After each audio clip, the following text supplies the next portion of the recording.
Au lendemain de la journée africaine de détention préventive organisée par la Commission nationale des droits de l'homme, la rédaction est revenue sur la présentation générale de cette institution de l'État, peu connue des populations. Ses missions, ses actions, son fonctionnement sont au menu de ce reportage réalisé par Charline Wora-Pira et Jean de Dieu Mambundu.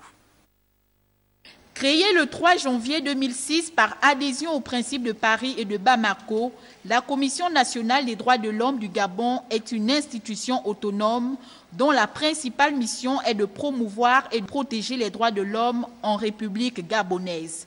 La Commission fonctionne avec 3 organes, à savoir une Assemblée générale, un bureau et un secrétariat général.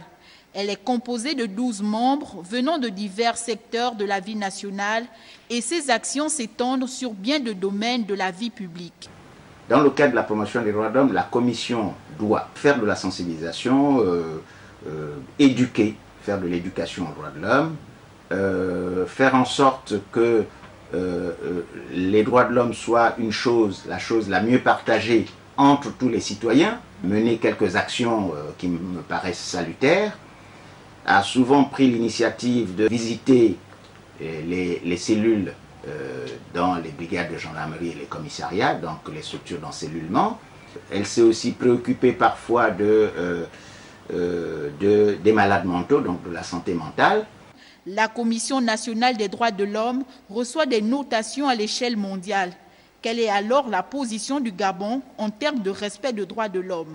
Aucun pays au monde ne vous dira que chez lui, les droits de l'homme sont la base la plus totale, la plus satisfactoire. Ça n'existe nulle part. Chaque jour qui passe, on se bat pour le progrès des droits de l'homme.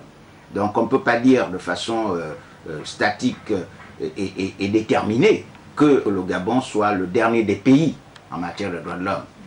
Depuis sa création, la Commission nationale des droits de l'homme connaît des difficultés matérielles et financières, ce qui, visiblement, freine ses actions sur le terrain.